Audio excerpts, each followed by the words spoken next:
Em nome do Pai, do Filho e do Espírito Santo. Amém. Ave Maria, cheia de graça, o Senhor é convosco. Bendita sois vós entre as mulheres, e bendito é o fruto do vosso ventre, Jesus. Santa Maria, Mãe de Deus, rogai por nós, pecadores, agora e na hora de nossa morte. Amém.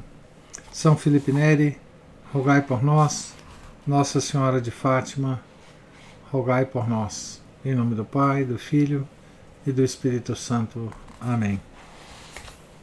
Bom, então, estamos aqui na página 16 do livro do padre Adolphe Tanqueray, A Divinização do Sofrimento.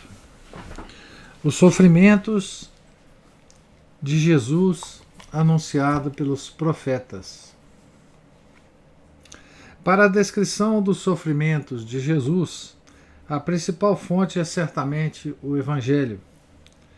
Contudo, o Espírito Santo, que muito tempo antes havia anunciado, por meio dos profetas, a vinda do Messias e sua obra redentora, não poderia deixar de lado o coroamento de sua missão, ou seja, a sua dolorosa paixão.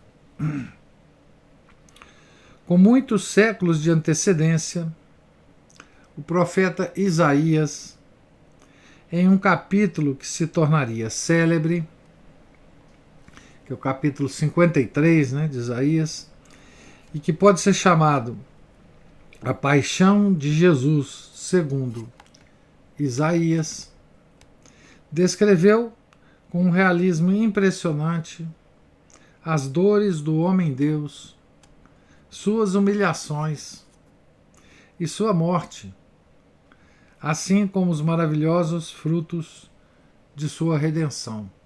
Então Isaías, não sei, deve ter sido uns 4 ou 5 séculos antes de Cristo,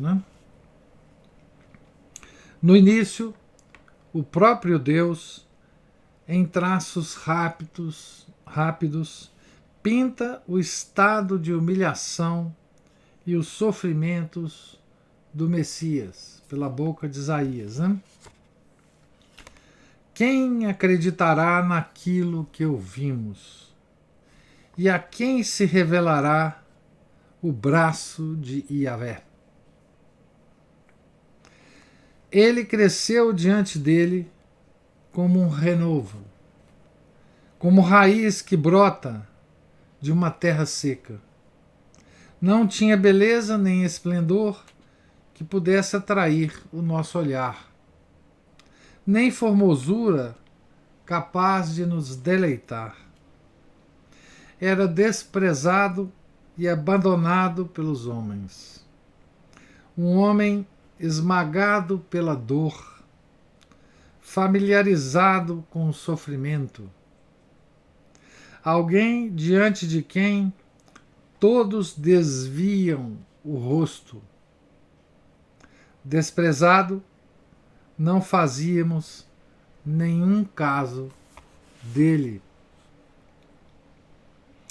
Eis, pois, esse Messias transformado em homem de dores, um objeto de desprezo, que se ignora e se deixa de lado como se não existisse, como se nada fosse.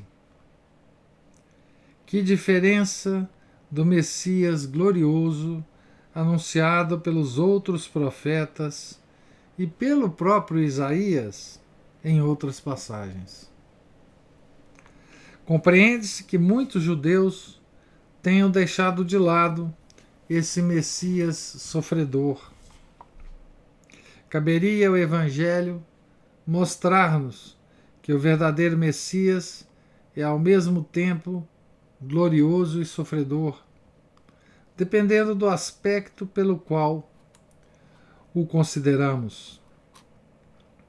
O profeta explica em seguida por que o Messias sofreu tanto. Ele tomou sobre si o peso das nossas iniquidades e foi castigado por causa de nossos pecados. Ele não é, portanto, culpado. Voltando a Isaías, né? No entanto, eram as nossas enfermidades que ele levava sobre si e as nossas dores que ele carregava. Aos nossos olhos, parecia um condenado, ferido por Deus e humilhado. Mas ele foi trespassado por causa dos nossos pecados e esmagado em virtude das nossas iniquidades. O castigo que haveria de trazer-nos a paz caiu sobre ele. Sim, por suas feridas fomos curados. Todos nós, como ovelhas, andávamos errantes, seguindo cada um o seu próprio caminho. Mas Yahvé fez cair sobre ele a iniquidade de todos nós. Isso é Isaías, né? Foi, pois, por um julgamento iníquo que ele foi condenado à morte, ele que era o justo por excelência. Voltando a Isaías, foi maltratado, mas livremente humilhou-se e não abriu a boca, como um cordeiro conduzido ao matadouro, como a ovelha que permanece muda nas mãos dos tosqueadores, ele não abriu a boca. Por um julgamento iníquo, ele foi preso. E quem pensou em defender sua causa, quando ele foi arrancado da terra dos vivos, ferido pela transgressão do seu povo? Deram-lhe sepultura com os ímpios. Ele morreu entre os malfeitores, embora não tivesse praticado nenhuma injustiça, nem tenha havido mentira em sua boca. Mas Yahvé quis feri-lo e esmagá-lo pelo sofrimento. Veja os detalhes, né, que Isaías menciona, né, há uns 400, 500 anos antes. Né, os detalhes minuciosos. Né, e então Deus intervém, como havia feito no início, para descrever os frutos dos sofrimentos e a morte do Messias. Voltando então agora a Isaías. Se ele oferece sua vida em sacrifício pelo pecado, certamente terá uma descendência, multiplicará os seus dias, e por meio dele o desígnio de Deus há de triunfar. Ele terá uma descendência, né? Após o trabalho fatigante de sua alma, ele verá a luz e se fartará. O justo, meu servo, glorificará a muitos e levará sobre si as suas transgressões. Eis porque lhe dei um quinhão entre as multidões. Ele receberá multidões como sua parte dos despojos. Porque se entregou à morte e foi contado entre os malfeitores, quando na verdade levava sobre si o pecado de muitos e intercedia pelos pecadores. Então, essa é a descrição de Isaías, né? Que o padre Tanqueray chama a paixão de Jesus segundo Isaías.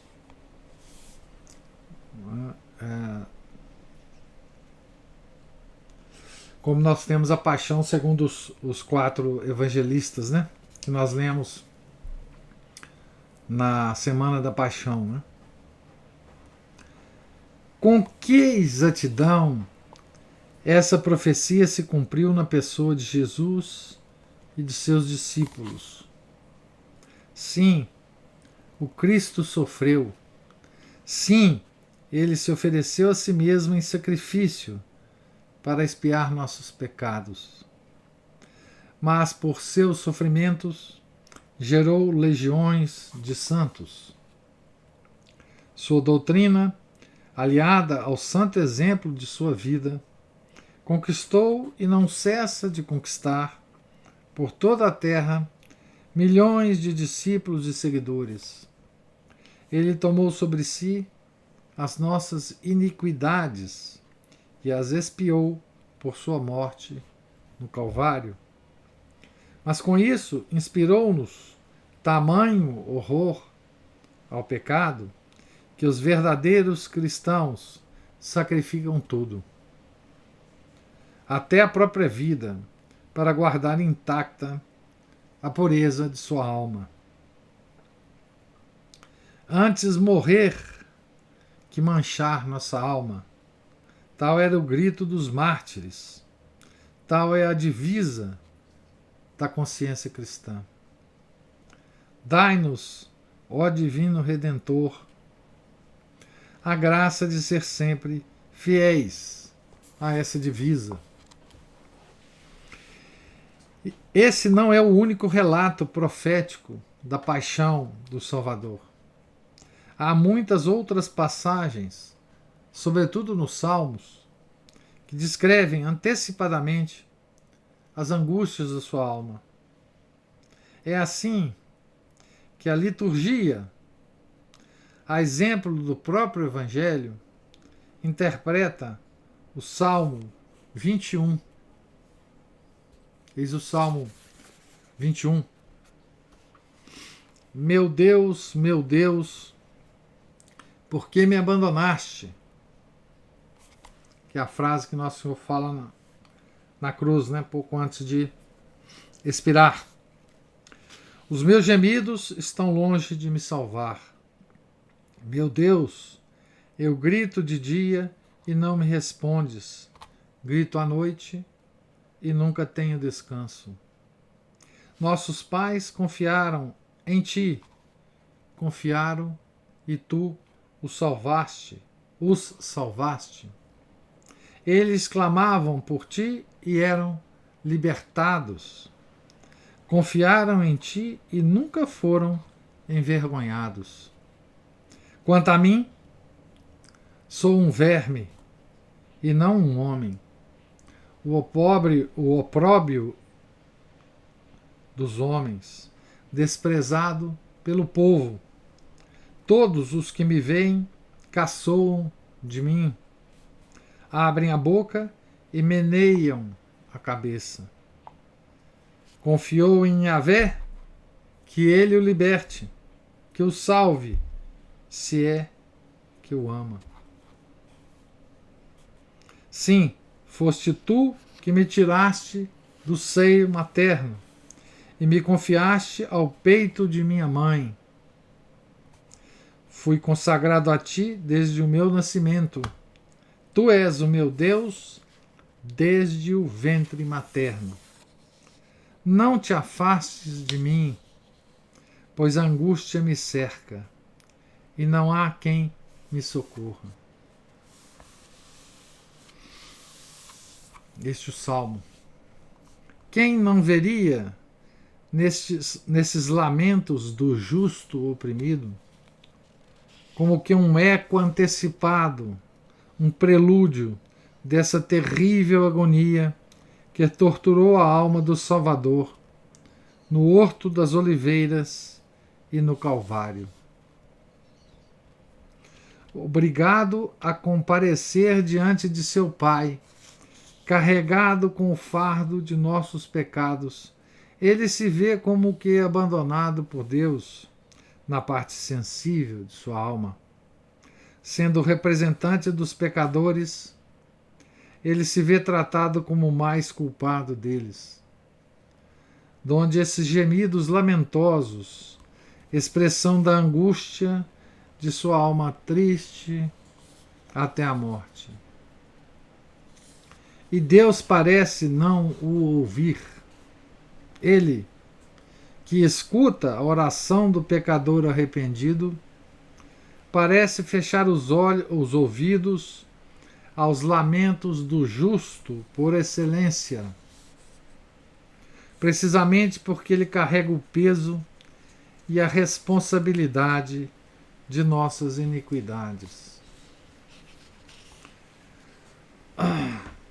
Veja que Nosso Senhor, ele repetiu a frase do Salmo 21 na cruz, né?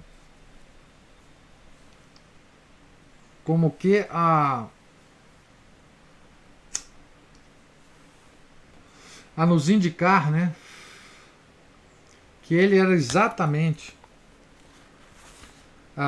o justo oprimido, não é, do Salmo 21.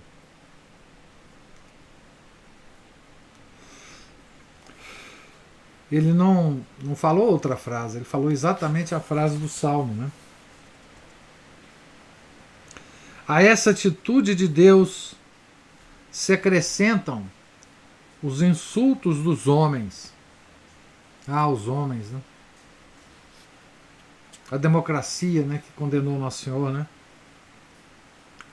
Arrastado perante os tribunais, ele é escarnecido, golpeado por reles serviçais, pisoteado como um verme, renegado pela multidão, que a ele prefere Barrabás, um ladrão e assassino. Essa é a democracia, né? Que já nasceu libertando Barrabás e condenando Nosso Senhor, né? Libertando um ladrão e um assassino, né? E condenando o justo por excelência. Flagelado, ridicularizado pela vil soldadesca, dele zombam os príncipes dos sacerdotes, que passam e repassam diante de sua cruz, maneando a cabeça e gritando-lhe que peça a Deus que o livre, se é de fato o seu filho bem-amado. Isso também já estava em Isaías, né? Que eles iam falar exatamente isso para ele, né? E o homem de dores se cala. E quando, após um longo silêncio, ele abre a boca, é para exprimir sua confiança em Deus somente, já que ninguém vem em seu socorro. Ao meditar nesses detalhes, não nos parece ler nesse salmo uma antecipação do relato evangélico? Sobretudo quando consideramos as seguintes palavras: traspassaram meus pés e minhas mãos, posso contar todos os meus ossos. As pessoas me observam, me contemplam, repartiram entre si as minhas vestes e sobre a minha túnica lançaram sorte.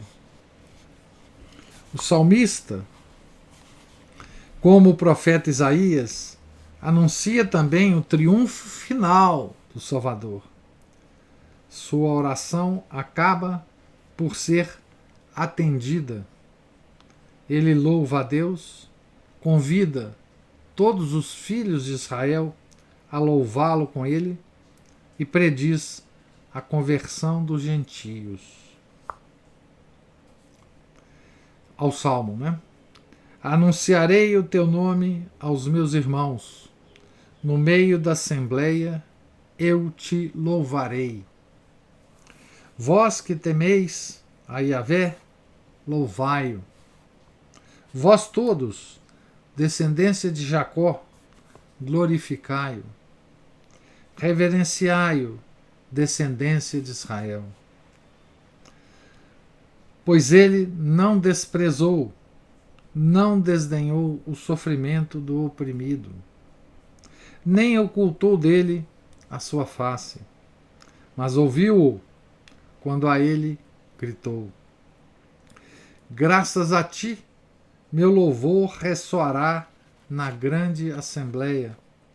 Cumprirei meus votos diante dos que o temem. Os pobres comerão e ficarão saciados. Todos os confins da terra se lembrarão e se voltarão para Yahvé. E todas as famílias das nações se prostrarão diante dele. O triunfo, né, do Salvador. Como podemos ver, trata-se com algumas variações do mesmo tema abordado por Isaías. É a paixão do Salvador descrita com longo tempo de antecedência, com detalhes que completam um relato do profeta.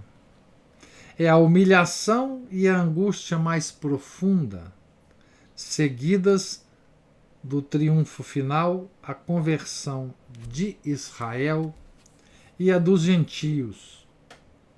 E todas as famílias das nações se prostrarão diante dele. Não só de Israel, né? Todas as famílias das nações se prostrarão diante dele. Então aqui ele está falando de todas as outras nações, né?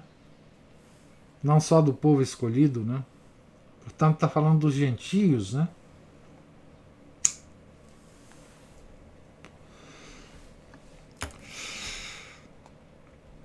Acompanhemos Jesus passo a passo nessas diversas etapas, desde o momento em que ele começa a oferecer o seu sacrifício no seio de sua mãe, até o momento em que o consuma no Gólgota. Tenhamos a coragem de sofrer com ele para tomar parte no seu triunfo. Romanos 8:17. O Novo Testamento irá nos mostrar como se realizou essa dupla profecia.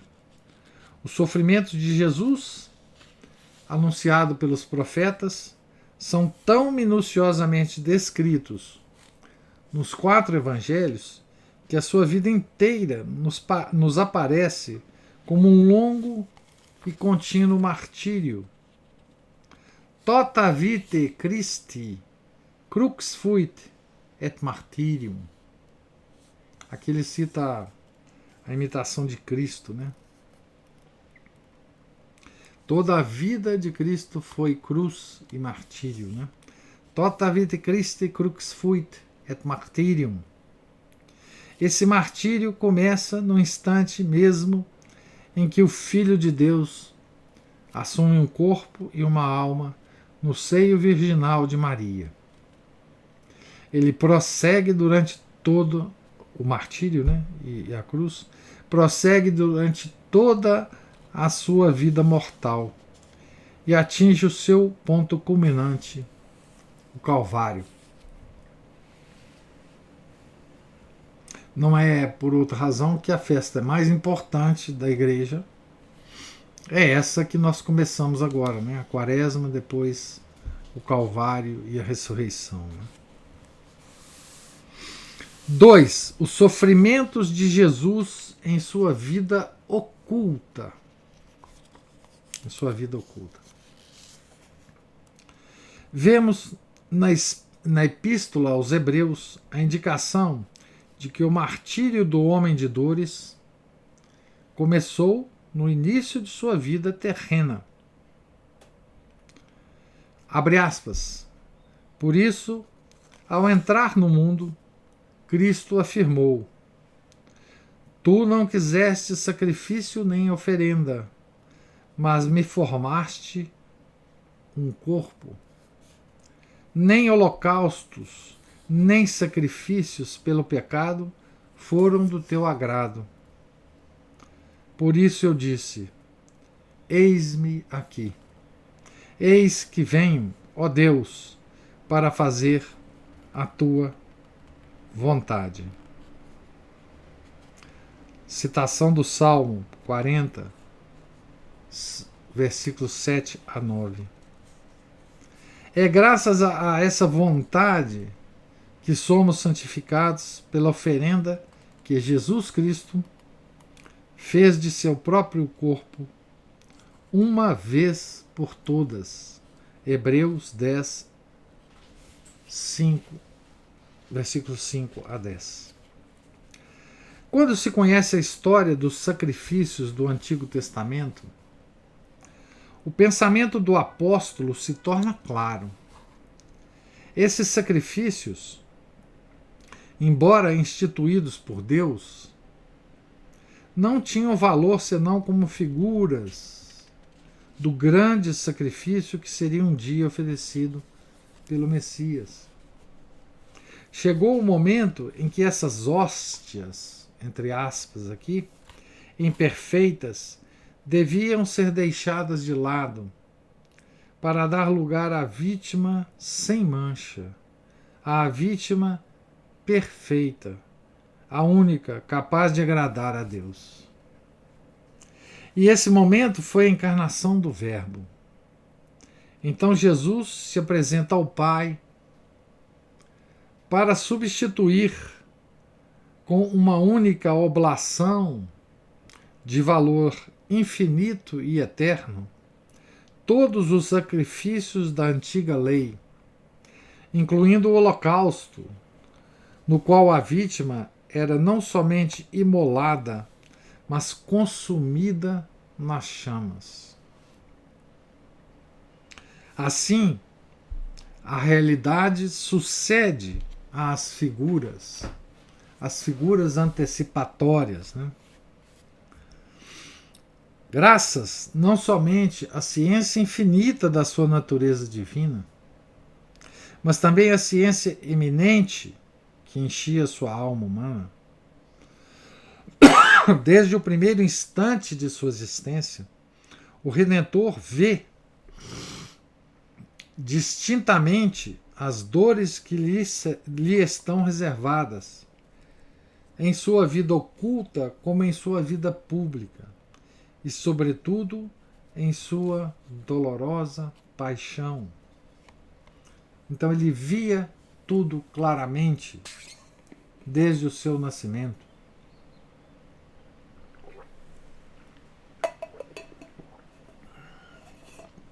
E abraçando com um único olhar todas essas humilhações e angústias, ele as aceita generosamente, pois quer fazer em tudo a vontade de seu Pai, e oferece-as antecipadamente, para que Deus seja glorificado e os homens sejam salvos. De novo a expressão generosamente, né, gente? Que eu comentei ontem.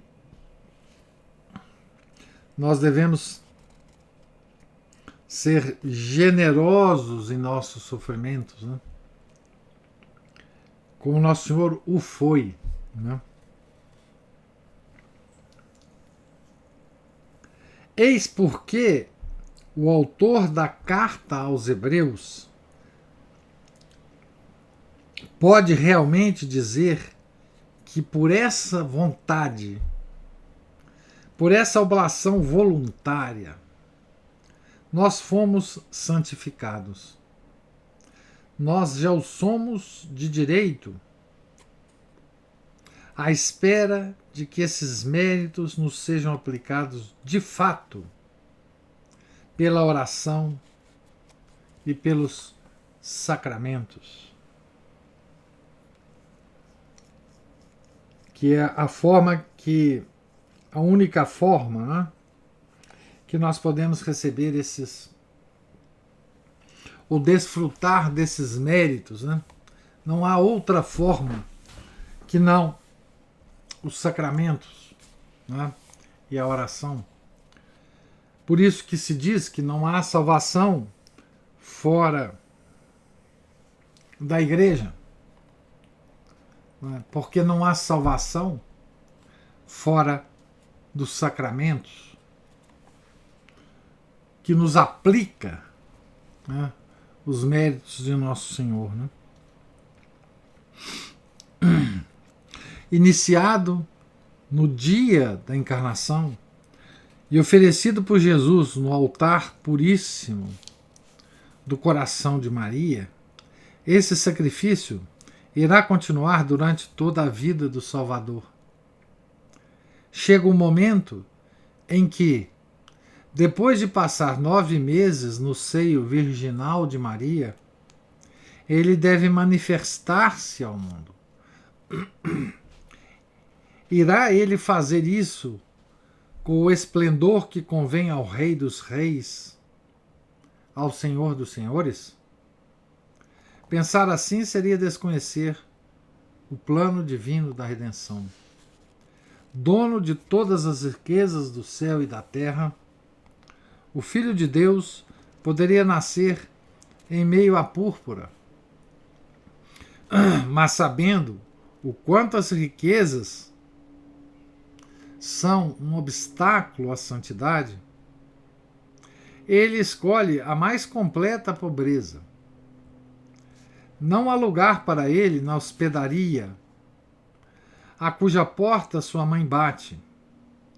Não há lugar para o Senhor no mundo.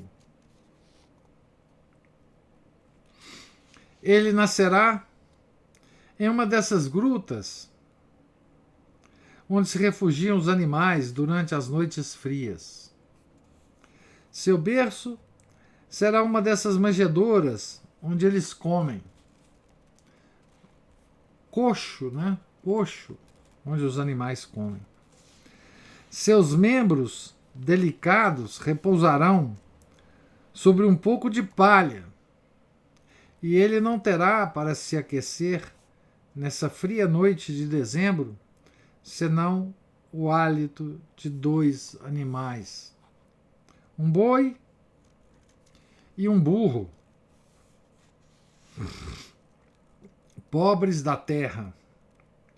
Vós encontrastes um irmão ainda mais pobre do que vós, e esse irmão é o vosso Salvador, é o vosso Deus. Ele abraça generosamente, de novo a palavra, né, as privações e os sofrimentos da pobreza. Apesar dos panos que o envolvem, ele sente frio nessa gruta aberta ao vento. E seu primeiro grito é um gemido doloroso, acompanhado, porém, de uma doce resignação à vontade do Pai, que ele cumpre nesse momento e cumprirá até o fim. Eis que venho fazer a vossa vontade. Ele sofre ainda pela ingratidão dos homens. Veio para salvá-los ao preço dos mais rudes trabalhos. E esse povo escolhido, que ele acumulara de benefícios durante séculos, somente se faz representar por alguns pobres pastores que os anjos encontraram na campina vizinha. Nasceu-vos hoje, na cidade de Davi, um Salvador, que é o Cristo Senhor. Eis o que vos servirá de sinal. Encontrareis um recém-nascido, envolto em panos e deitado numa manjedoura. Lucas 2, 11, 12. Na simplicidade de sua fé, eles vêm, adoram o menino Deus e propagam à sua volta a grande notícia. Mas bem poucos respondem a esse apelo. E São João observa melancolicamente que os seus, aqueles mesmos que constituem o povo escolhido, não o receberam por causa de seus preconceitos. In propria venit et sui eum non receperunt. João 1:11. Essa frase faz parte do evangelho final, né? In propria venit et in sui eum non receperunt. Sem dúvida, alguns magos do Oriente, representando a gentilidade, os gentios, né, virão também adorar o recém-nascido. Mas o que este punhado de homens, diante dos milhões de indiferentes que sequer pensam em seu Salvador, ou diante desses inimigos encarniçados, que por inveja ou por ambição opõem-se ao seu reinado na terra. Bom, hoje nós vivemos, né? Isso ele está descrevendo na época do nascimento, né? Nessa época, a indiferença, né, e a inimizade era um pouco por causa do desconhecimento, né? Nós vivemos hoje um tempo muito diferente desse, né? Em que a indiferença e a inimizade não é por causa do desconhecimento de nosso Senhor Jesus Cristo, mas simplesmente porque eles conheceram e tomaram uma decisão usando a própria vontade, os milhões que hoje vivem, de se tornarem indiferentes e inimigos de nosso Senhor Jesus Cristo. Né? Hoje a indiferença e a inimizade é consciente, é com conhecimento de causa. Depois de 2000 anos de pregação, né, no Evangelho, pela igreja, os homens decidiram, inclusive os homens dentro da própria igreja, né, decidiram se tornar indiferentes e inimigos encarniçados de Nosso Senhor e se opõem ao reinado dele na terra, né? Tá certo? Então hoje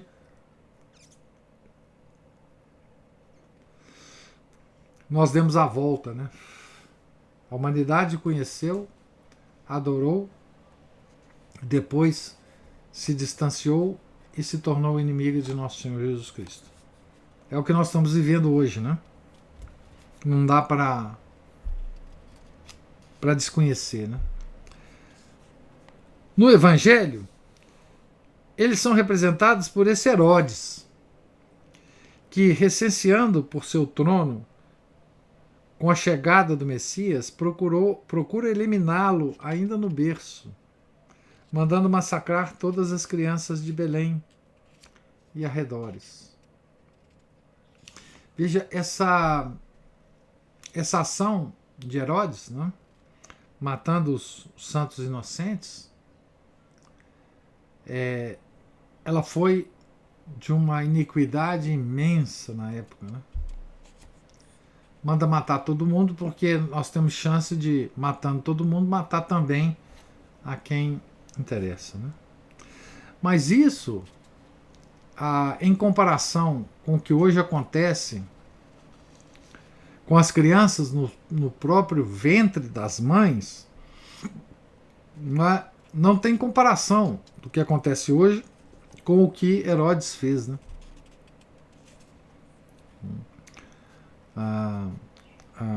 As leis do assassinato de crianças no ventre das mães, né, que tem em todo o mundo, né, é um aspecto do Herodes triunfando, né? Do Herodes triunfando. hoje. Né? Jesus somente escapa ao massacre fugindo para uma terra estrangeira. Ele conhecerá então as dores do exílio, para que nada fique faltando às suas provações. Assim, pois, em sua entrada no mundo, ele abraça a pobreza, o sofrimento e a humilhação. Assim começa a imolação que somente terminará com o Calvário. Para dar maior solenidade ao seu sacrifício, ele se faz representar por Maria no templo de seu pai, a fim de ratificar, por um ato público, a oferenda já feita com sua entrada na vida. A lei judaica prescrevia que todo primogênito do sexo masculino fosse consagrado a Deus, a quem tudo pertence. Jesus se oferece, pois, pelas mãos do sacerdote, se dá e se consagra oficialmente a Deus e entrega-se assim à imolação, repetindo ainda: Eis que venho, ó Senhor, para fazer a vossa vontade. Essa vontade, ele bem o sabe, é que ele sofra e morra. Ele a aceita amorosamente, como já o fizera em sua entrada no mundo. O seu papel de vítima se afirma, assim, cada vez mais. Ele será vítima em seu coração, tanto quanto em seu corpo. Pois, como declara o santo ancião Simeão a sua mãe, na apresentação do templo, né? Esse menino foi posto no mundo para a queda e a ascensão de muitos em Israel, e para ser um sinal de contradição. Lucas 2:34. Essa será para ele a mais dolorosa das provações. Se os seus sofrimentos e humilhações tivessem ao menos podido conquistar e salvar todas as almas, ele sofreria de bom grado 1000 vezes. Mas ele sabe que muitos irão responder ao seu amor com o ódio e a ingratidão. Durante sua vida mortal e em todos os tempos, ele se defrontará com a contradição. Alguns crerão nele e outros se recusarão a crer, apesar de seus numerosos milagres. Alguns o amarão a ponto de morrer por ele, e outros o perseguirão com seu ódio, gritando: acabemos com esse infame. E aqui o padre Tanqueray usa uma expressão de Voltaire, né? De Voltaire. Esmaguemos, a expressão do Voltaire era: esmaguemos a infame. Ele usava a infame e o infame em diversas situações. A infame é a igreja. O infame, nosso Senhor Jesus Cristo. Né? Écraser l'infâme. Para o seu coração amoroso, essa é a dor suprema. Mas ele a aceita para que os eleitos sejam salvos, e para que somente sejam condenados aqueles que o desejarem, recusando obstinadamente entregar-se ao seu amor. Os santos dizem, né, que é uma dor infinita que Nosso Senhor sente toda vez que uma alma decide, por vontade própria, ir para o inferno. Né? É uma A alma que vai para o inferno é uma gota do sangue de Nosso Senhor que foi derramado em vão. Não é? Nós vamos ler um pouco sobre isso na segunda leitura da Quaresma, do livro do padre Faber. Obrigado, Jesus, por tanto amor e tantos sacrifícios. Possam, ao menos, o reconhecimento e a simpatia das almas fervorosas consolar-vos da ingratidão das demais. Possam os seus trabalhos apostólicos diminuir o número dos condenados. Então, o apostolado dos católicos, né, eles têm exatamente essa função, né, de consolar o coração de Nosso Senhor, ganhando para ele, né, mais uma alma. Né. Há ainda outra dor que traspassa o coração tão sensível do Salvador.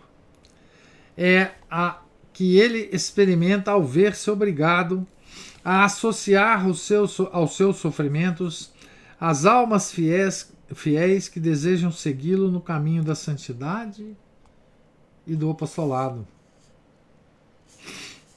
Temos um exemplo disso naquele misterioso desaparecimento do menino Deus, quando foi ao templo de Jerusalém com a idade de 12 anos. Por ordem de seu Pai Celeste, ele permanece em Jerusalém, sem prevenir seus pais, e entretém-se com os doutores da lei, espantados com a sabedoria de suas respostas. Como os homens e as mulheres viajavam em grupos separados, Maria pensou que o menino estivesse com José, e este que estivesse com sua mãe. Mas na primeira parada fora da cidade, eles descobrem o seu desaparecimento. Grande foi a sua preocupação e profunda a sua angústia, até o momento em que, de volta a Jerusalém, eles o encontram no templo entre os doutores. Lucas 2, 45 e 50. Maria, com doçura, revela-lhe sua extrema aflição. E Jesus lhe responde: Por que me procuráveis? Não sabeis que devo cuidar das coisas de meu Pai? Isso significava que o seu primeiro dever era fazer a vontade de seu Pai Celeste, mesmo que o seu cumprimento devesse causar a seus pais dolorosas angústias. Maria e José não compreenderam quais eram as coisas de seu pai, já que os desígnios de Deus só lhes seriam revelados progressivamente. Foi uma nova aflição para o coração de Jesus, mas ele a aceita, pois sabe que, no plano divino, os seus discípulos, membros do seu corpo místico, devem partilhar dos seus sofrimentos, tanto mais intensamente, quanto maior for a parte que ocupam em sua missão redentora. Então aqui Jesus sofre pelo sofrimento que ele teve de causar aos pais, né, à mãe biológica, ao pai adotivo, né, para cumprir a vontade de seu pai. Né? Ele sofre pelos nossos sofrimentos que temos de passar por ele, né? Por causa dele.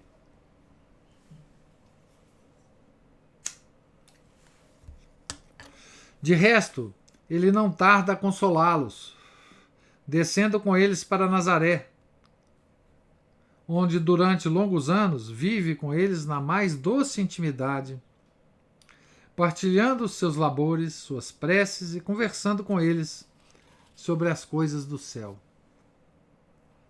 Mas também aí ele quer ser vítima, e o faz pela prática da vida escondida e da obediência. Pois esses longos anos podem resumir-se nessa breve palavra do Evangelho: e era-lhes submisso. Lucas 2,51. Submisso em quê? Na prática dos mais humildes deveres. Em criança, ele ajuda sua mãe nas tarefas do lar. Quando adolescente, trabalha com José em sua modesta oficina. E a igreja nascente ainda se lembrava dos arados que ele havia feito. As próprias mãos de Nosso Senhor, né, haviam feito. Vejam, escreve Bossuet. Aqui tem a referência desse escrito de Bossuet. Né? Esse divino carpinteiro, servindo-se da serra e da plaina, calejando suas mãos delicadas no manejo de instrumentos tão grosseiros e rudes, não é um hábil pincel que ele utiliza. Prefere exercer um ofício mais humilde e mais necessário à vida. Não é uma distinta pena com a qual poderia escrever belas obras. Ele se ocupa, ganha sua vida, realiza, louva e bendiz a vontade de Deus em sua humilhação. Assim diz Bossuet, né? Assim, pois, 30 anos da vida do Salvador se passam no exercício dessas virtudes de pobreza, de mortificação, de obediência, de humildade que o mundo pagão não conhecia.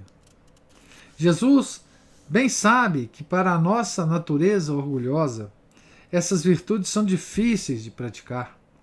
Eis porque ele nos dá o exemplo, sabendo que o testemunho vale mais que as mais sábias dissertações e as mais calorosas exortações.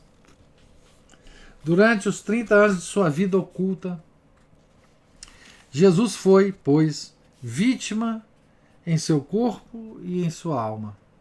Ele teve, sem dúvida, as suas alegrias, sobretudo nessa acolhedora casa de Nazaré, onde, com Maria e José, dava glória ao seu Pai e preparava a redenção. Mas no meio dessas alegrias, o Calvário projetava a sua sombra. E a clara visão das torturas físicas e morais que o esperavam conferia à sua fisionomia essa doce gravidade que tão bem convinha àquele que, pelo sofrimento, iria abrir-nos as portas do céu. Felizes as almas que compreendem essa lição e se oferecem também como vítimas ao amor misericordioso, em união com aquele que, desde o início de sua vida, ofereceu-se ao Pai como hóstia para substituir todos os sacrifícios da antiga lei. Não se trata de buscar sacrifícios extraordinários, mas de dizer como Jesus: eis que venho, ó Pai, para fazer a vossa vontade. A humilde submissão à vontade de Deus nas menores coisas, o cumprimento fiel de nossos deveres de Estado, o esforço sempre renovado para agradar a Deus em tudo, a aceitação cordial dos contratempos, dores e humilhações, sem queixas ou desculpas, eis o gládio que imolará a cada dia e a cada instante a nossa vontade e nos transformará em vítimas.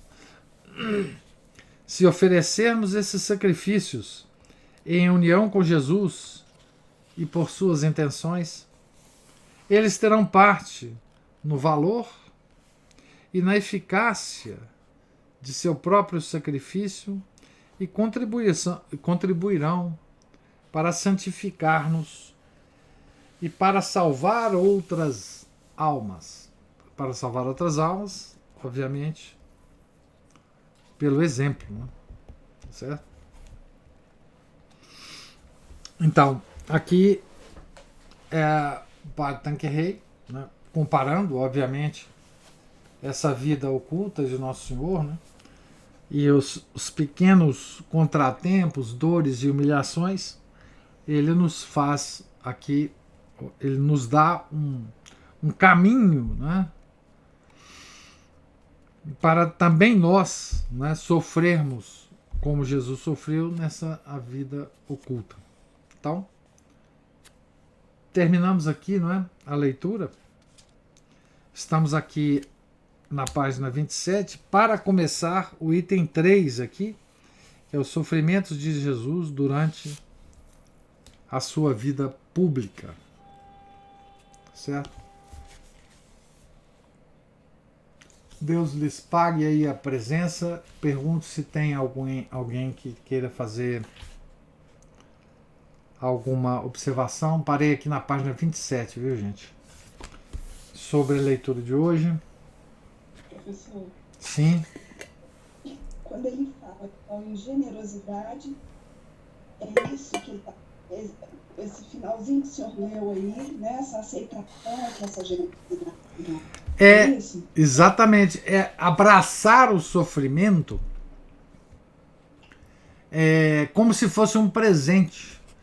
Como a gente aceita, às vezes, coisas muito boas da vida, abraçar esse sentimento como Jesus abraçou a cruz, né?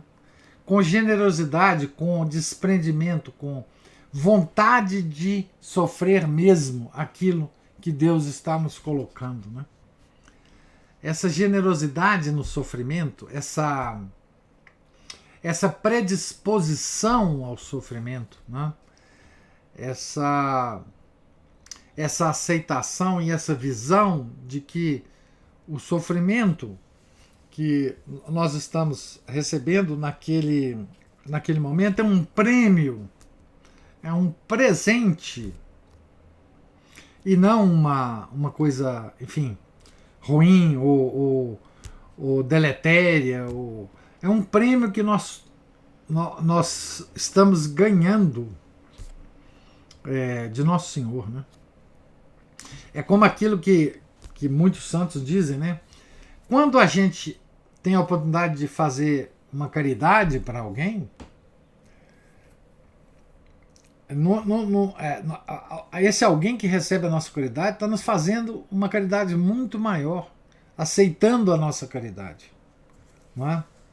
Porque nós estamos ganhando méritos com isso. Então, é isso, quer dizer, o sofrimento que Nosso Senhor nos oferece é um presente que Ele está nos dando sempre. Porque isso vai nos ligar ao sofrimento dele na cruz e vai nos fazer completar a paixão de Nosso Senhor no mundo. A Aline está falando assim, loucura isso.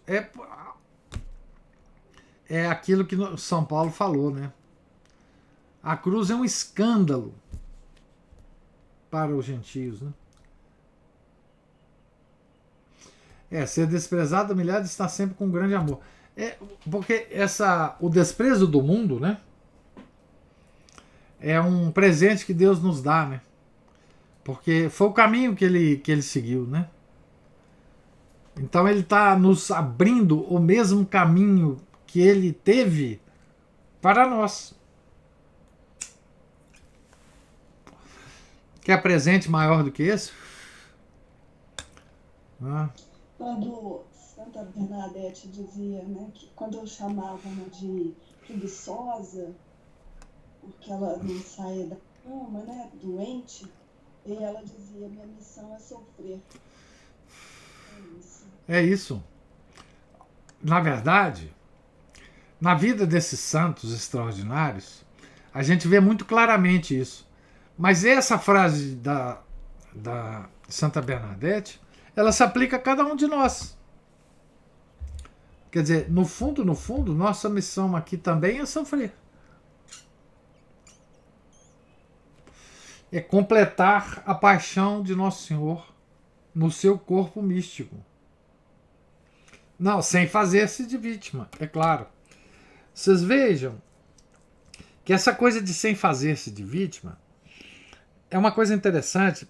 Ele comenta aqui, o Padre Tanqueray, é que em todo o processo que começa no Jardim das Oliveiras, Nosso Senhor emitiu muito poucas palavras, na maioria do tempo, desde da quinta-feira no Jardim das Oliveiras, né?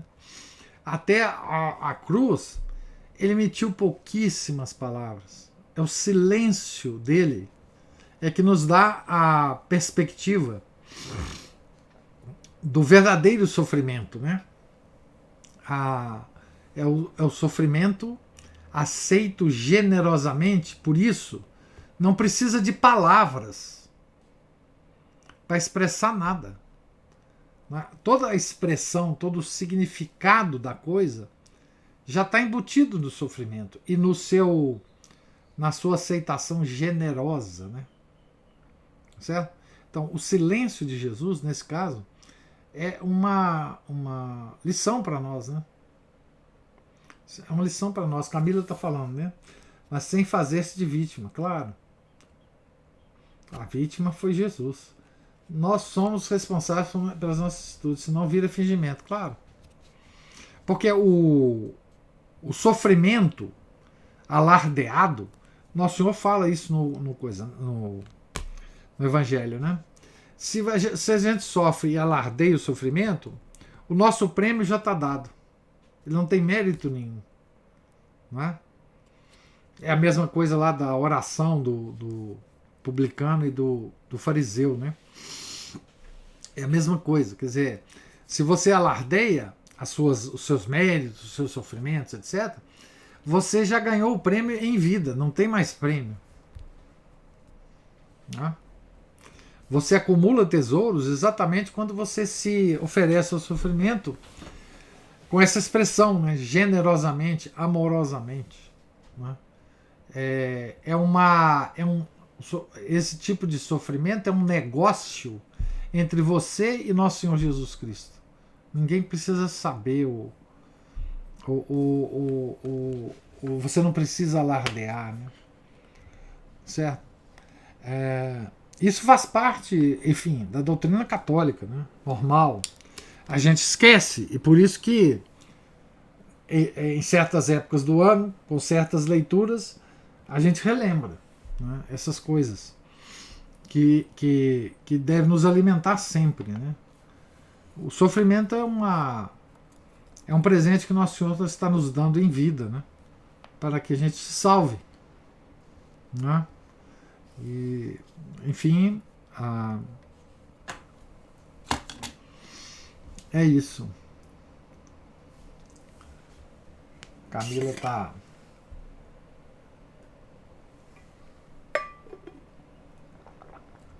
Claro que não. Não, a generosidade é no sofrer, né? Não é no fazer. Sofrer é paixão, né? Quer dizer, você está sob a ação do sofrimento, né? Você você não está causando nada, você está só sofrendo a ação, né? E é claro que, enfim, é claro que a gente nem a maioria de nós não consegue fazer isso, só os grandes santos conseguem, né? Às vezes a gente age mal em relação ao sofrimento, né? A gente reclama, né? A gente fica de mau humor com as pessoas, né? Sofrer, mas às vezes somos os responsáveis pelo nosso sofrimento. Enfim, é claro, E mesmo que somos, mesmo que sejamos, né, responsáveis, Camila, quando a gente recebe esse sofrimento com a consciência de que nós aqui o atraímos, mais razão ainda a gente tem de não reclamar, né? De não reclamar, tá certo? Enfim, nós causamos muito sofrimento a nós mesmos e às pessoas, né? Assim, a gente é uma fonte, inclusive, de sofrimento para as outras pessoas que nos rodeiam. O nosso mau humor, a nossa rispidez, a nossa falta de compreensão, enfim, indiferença, né? Certamente. A nossa falta de vontade, né? De, às vezes, ajudar a pessoa, né? De compreender o mau humor da pessoa, né? Enfim, isso mesmo. Né? Tem todos esses aspectos, né? O sofrimento, né? Bom, gente, Deus lhes pague a oportunidade assim de fazer essa leitura, né? Na verdade, essas leituras eu tenho uma visão, devo confessar, egoísta disso, porque eu leio também para mim, sabe? Essas leituras são tão importantes para mim, vocês não fazem a menor ideia, né? E se não fosse vocês, eu não estaria lendo com tanto vagar, né? E com tanto tempo, né? Para refletir sobre isso, né? Então, essas leituras são importantíssimas para mim mesmo, né? Então por isso que eu agradeço vocês muitíssimo, né? Tá certo? Tenham todos um santo dia, um santo final de semana. Na segunda nós continuaremos aqui. Estou, então, só repetindo, na página 27, no pé da página 27 do livro do Padre Adolfo Tanqueray, Divinização do Sofrimento. Em nome do Pai, do Filho e do Espírito Santo. Amém. Ave Maria, cheia de graça, o Senhor é convosco. Bendita sois vós entre as mulheres, e bendito é o fruto do vosso ventre, Jesus. Santa Maria, Mãe de Deus, rogai por nós, pecadores, agora e na hora de nossa morte. Amém. São Felipe Neri, rogai por nós. Nossa Senhora de Fátima, rogai por nós. Em nome do Pai, do Filho e do Espírito Santo. Amém.